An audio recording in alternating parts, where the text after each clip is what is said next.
आज फ़लस्तीन, Israel, America, Pakistan, Iran और मुख्तलिफ़ ममालिक के किरदार पर बात करते हैं। आप सब ये सोचते होंगे कि आखिर ये जो इसराइल है ये इतना जुनूनी क्यों है, ये इतना ज़्यादा ज़ालिमाना कार्रवाइयाँ क्यों कर रहा है और ये क्यों नहीं रुक रहा, ये आगे से आगे बढ़ता क्यों जा रहा है, इसके पीछे सोच क्या है मैं आपको बताता हूँ। यहूदियों की प्रोफेसी के मुताबिक, उनकी इस्लामी किताबों के मुताबिक जो दुनिया की तारीख है वो 6000 साल तक की है। अब उन 6000 साल में से 5785 साल हो चुके हैं और तकरीबन 250-300 साल की हिस्ट्री बची है। इसके बाद क्या होगा, यहूदी समझते हैं कि एक मसीहा आएगा और वो इनको एक नई रियासत देगा, जिसके लिए उनको पहले ग्रेटर इसराइल बनाना पड़ेगा। वो इस ग्रेटर इसराइल में आएगा और इसके बाद यहूदियों की हुकूमत पूरी दुनिया में फैल जाएगी। ये उनका एक कैलेंडर है, टाइमलाइन है। इसलिए यहूदी किसी की नहीं सुन रहे। वो एक आइडियोलॉजिकल स्टेट है, वो एक जुनूनी मजहबी रियासत है जिनका एक गोल है, फोकस है। अब चाहे अमेरिका हो, चाहे यूरोप हो, चाहे मुस्लिम ममालिक हो, जो मर्जी हो, ये किसी की नहीं सुनेंगे। इसलिए यहूदी कौम जो है वो एक फोकस्ड कौम है और वो अपने जो वो चाहते हैं उससे बिल्कुल नहीं हटने वाली। ये तो इसराइल का हो गया। आप उनको चाहे अमन दे दें, जंग दे दें, 100 साल दे दें, 200 साल दे दें, वो फिर इसी मौजू पर आएंगे, फिर जंग करेंगे। ये तो इसराइल का किरदार हो गया। इस सब में अमेरिका का क्या मुफाद है? Why is America here? ये सवाल बनता है।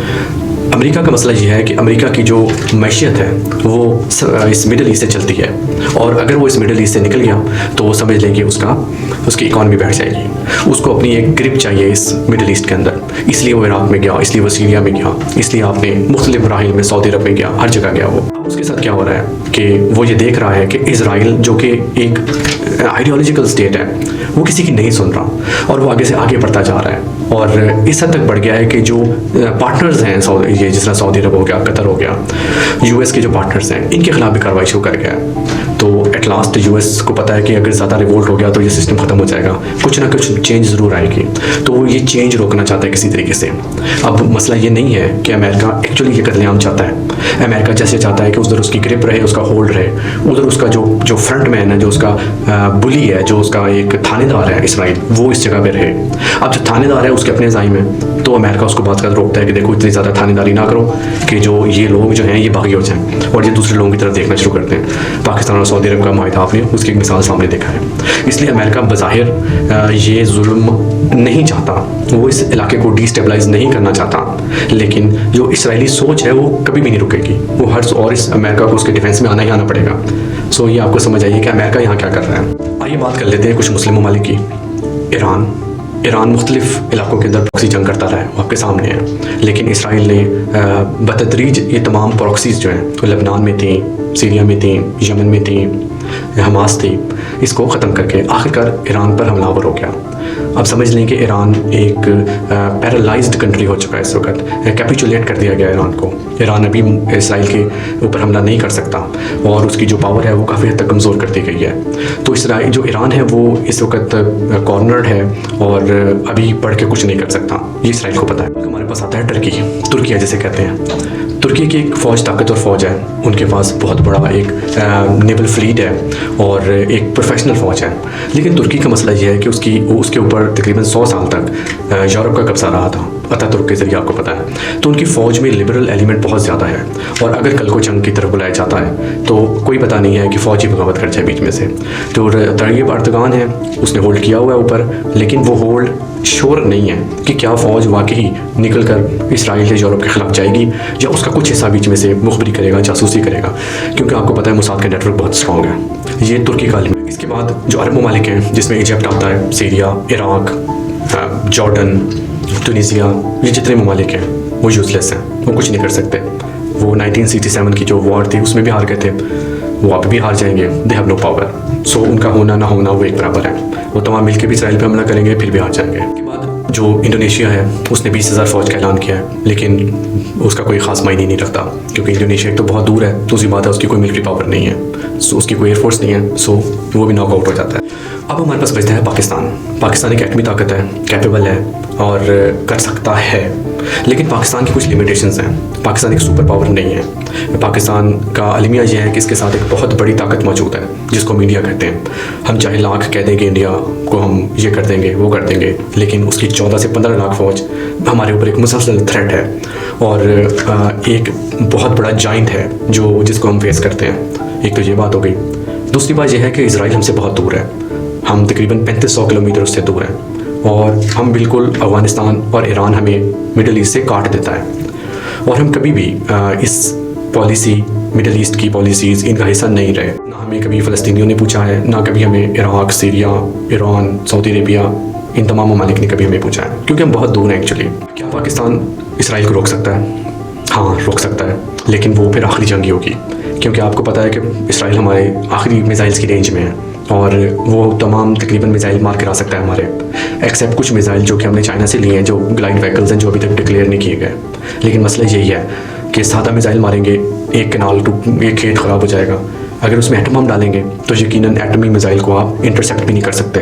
अगर वो इंटरसेप्ट होता है तो वो एक लावा बन जाता है, एक एसिड रेन होती है।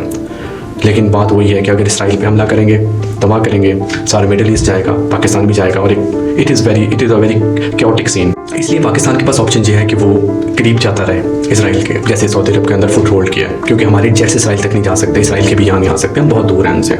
सो इसलिए पाकिस्तान की कुछ लिमिटेशंस हैं जिससे वो इससे आगे नहीं बढ़ सकता। अगर बात सिर्फ मिसाइल मारने की आए तो आप मिसाइल मार लोगे 10, वो 15 मार लेंगे, जैसे ईरान ने किया, कुछ भी नहीं होता इससे। So practically ineffective war Pakistan कर सकता है। यहाँ पर एक और मसला भी है, वो है चाइना फैक्टर। और अमेरिका को बखूबी पता है कि चाइना पाकिस्तान को आगे कर रहा है मिडिल ईस्ट के अंदर, क्योंकि ये वो रिसोर्सफुल हब है जो चाइना को भी चाहिए। ये एक मंडी है तेल की जिसके पीछे चाइना भी मौजूद है और चाइना इमर्जिंग सुपर पावर है। अमेरिका इस चीज़ को जानता है, इसलिए वो पाकिस्तान को थोड़ा अपने होल्ड में करने की कोशिश कर रहा है। दे नो कि जो पाकिस्तानी इस वक्त अमेरिका में मौजूद है, ये चाइना के आशीर्वाद से वहाँ आए हुए हैं और जिस दिन अरब हाथ से निकल गया अमेरिका की इकॉनमी कोलैप्स हो जाएगी। लेकिन किसी डाउट में ना रहें, चाइना को ना फ़लस्तीन से कोई गर्ज है, ना इसराइल से कोई दुश्मनी है। वो सिर्फ ये चाहता है कि किसी तरीके से वो यहाँ पे एंट्री मार सके। अब पीछे रह जाता है फ़लस्तीन, पीछे रह जाता है हमास। What is Hamas? देखिए, सबसे पहले यासिर अरफ़ात ने और उनके कोलीग्स ने पैलेस्टीनियन लिबरेशन ऑर्गेनाइजेशन बनाई थी। उसका अलमिया ये था कि वो उसके अंदर भी मोसाद की इन्फिल्ट्रेशन हो गई, मोसाद अंदर चला गया और उन्होंने बाकायदा मुस्लिम ममालिक पे हमले शुरू कर दिए। आपको अंदाज़ा नहीं है कि जो उर्दन है, जॉर्डन है, वो तबाह इस PLO के अटैक से ही हुआ था। एक सिविल वार स्टार्ट हो गई थी, बजाय जो PLO थी उसने इसराइल पे हमला करने के, उन्होंने जॉर्डन और मुस्लिम ममालिक को गिराना शुरू कर दिया था, वहाँ अपनी रियासतों का ऐलान कर दिया था। तो 1987 के अंदर हमास और PLO की आपस में लड़ाई हो जाती है और एक नई जमात बनती है हमास, और ये हमास की अथॉरिटी वेस्ट बैंक से भी ख़त्म हो जाती है और ये सिर्फ गज़ा के ऊपर रह जाती है।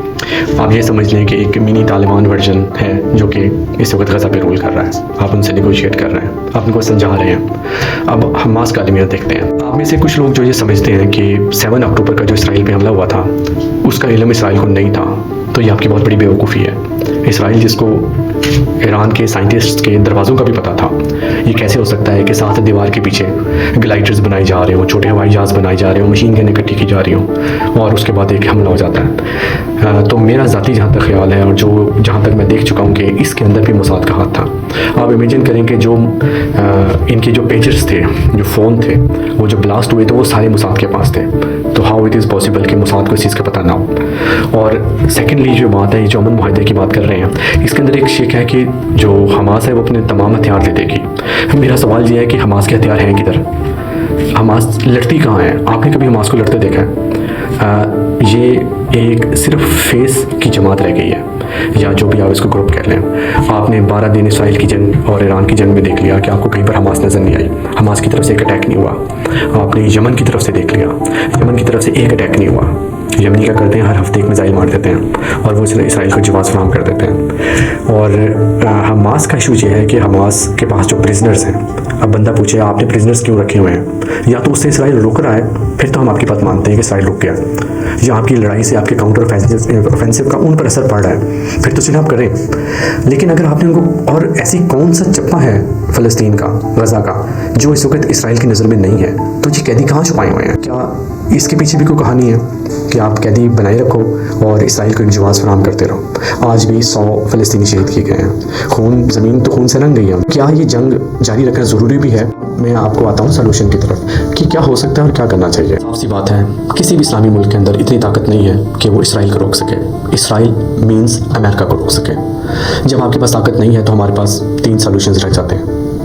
या तो आप सीधी जंग कर लें, तमाम मुल्क मिलकर इसराइल पर हमला कर दें और उसको तबाह कर दें, नंबर 1, जो कि पॉसिबल नहीं है, जो कि रीजंस मैंने आपको बताए हैं। अगर ऐसी जंग होती भी है तो पीछे सिर्फ ईरान और पाकिस्तान ही बचते हैं।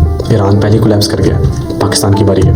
पाकिस्तान पे ऑब्वियस सी बात है कि मशरिक़ से भी हमला हो जाएगा।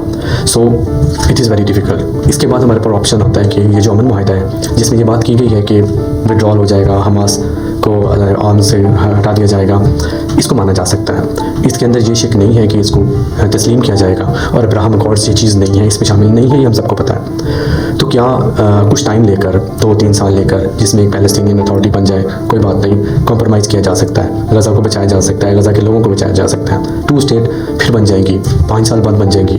मुल्कों की हिस्ट्री में ये 5, 10, 15 साल कुछ भी नहीं होते। तो बजाय इस वक्त अड़ के जज्बे में आके, जज्बे जहाद में आके कहा जाए कि फ़लस्तीनियों तुम लड़ो, तुम मस्जिद अक्सा को छुड़वाओ, हम अपने घरों में बैठे हैं, हमने अपने मुल्कों में बैठे हैं, तो ये बात मेरे ख्याल में मुनासिब नहीं है। अगर आपको बहुत जहाद का शौक़ है, ईरान को बहुत जज्बा है, पाकिस्तान को बहुत जज्बा है, सऊदियों को बहुत जज्बा है, तुर्कियों को बहुत जज्बा है, तो आप हमला कर दो। और इंटरेस्टिंग बात यह है कि 2 साल तक गज़ा के लोग मरते रहे, उनकी खून जो है वो, मैं तो कहता हूँ, ज़मीन में ही बह गया सारा, लेकिन किसी ने इसराइल पे हमला नहीं किया। अगर आप मुझे इस वक्त ईरान की एग्जांपल देंगे तो ईरान ने इसराइल पे हमला नहीं किया, इसराइल ने ईरान पे हमला किया था। कोई बंदा अपने तौर पे फ़लस्तीनियों की मदद के लिए नहीं गया वहाँ पर। ये बात फैक्ट है और रियलिटी है। इसलिए आप ये देखें कि अगर आप ये डिमांड कर रहे हैं तो आपकी डिमांड गलत है। तो इसलिए मेरा ख्याल में जो लोग इस वक्त तनकीद कर रहे हैं इस अमन मुआहिदे पे, या तीसरा भी एक ऑप्शन है कि जो आप अभी कर रहे हैं ना पिछले 3 साल से, वो आप कंटिन्यू रखें, कुछ भी ना करें, मरने दें इनको। हमें क्या जाता है, हम अपने मुल्क में बैठे हैं एसी लगा कर, फेसबुक यूज़ कर रहे हैं, यूट्यूब यूज़ कर रहे हैं, ये भी एक हल है। कोई बात नहीं, हमारा कौन सा खून है, इस्लाम को कुछ नहीं होता, इस्लाम आपसे पहले भी था, आपके बाद में भी रहेगा।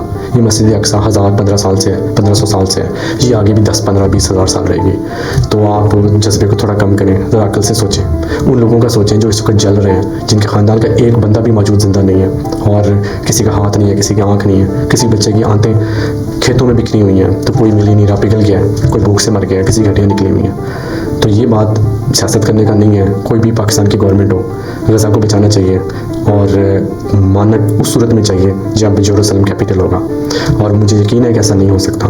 तो इसलिए थोड़ा सा रीज़नेबल होकर सोचें, तनकीद करें, लेकिन ये भी देखें कि आज आप रात एसी लगा के सो जाएंगे, लेकिन गज़ा में रहने वाले आज नहीं सो सकते। फिर आप कहेंगे फ्लूटेला आ गया, उसको बचाओ, एड दो, उसको आने दो, उसको आने दो। ये सारी बेमानी चीज़ें हैं। बाकी चीज़ें सोचने के लिए आपके व्यूज़ मुख्तलिफ हो सकते हैं, लेकिन मेरे ख्याल में ये चीज़ हो जानी चाहिए, और इंशाल्लाह एक वक्त आएगा जब 2 स्टेट सोल्यूशन भी हो जाएगा। चलिए, शुक्रिया।